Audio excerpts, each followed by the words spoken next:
Hi, in this video we will learn about worksheets in Excel. We will see how to manage Excel sheets and the different options available for the same. We will use this example of a class attendance register to understand the functions of Excel worksheets. At the bottom, this area is where the sheets are available.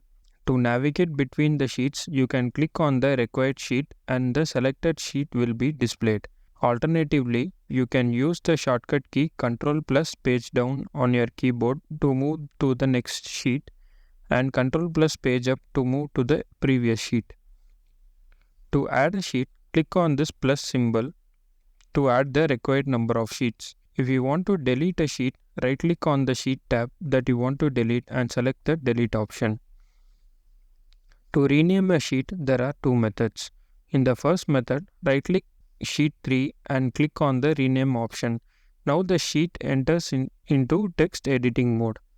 Now type the required name for this sheet. We will type it as C section to represent the attendance of C section in a class.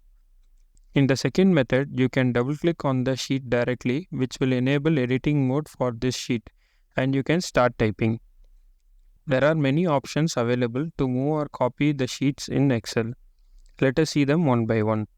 To rearrange the sheets as per your requirement, click and drag the required sheet and place it in the desired location. Another way is to right click on the sheet and choose the move or copy option.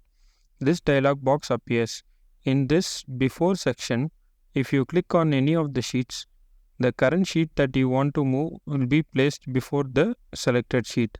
For example, if you want to move the sheet A section before the sheet C section, then click on the C section sheet and click on OK. The sheet A section will be placed before the sheet C section.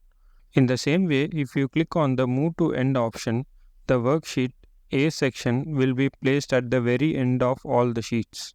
In this dialog box, if you click on the Create a Copy checkbox and click on Move to End, a copy of this A section will be created at the end of all sheets. If you want to move or copy this sheet to a new workbook, then select this To Book drop-down menu and click on the New Book option.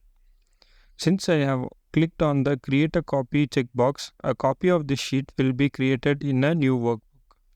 Please feel free to explore this Move or Copy option since there are many ways to use this option.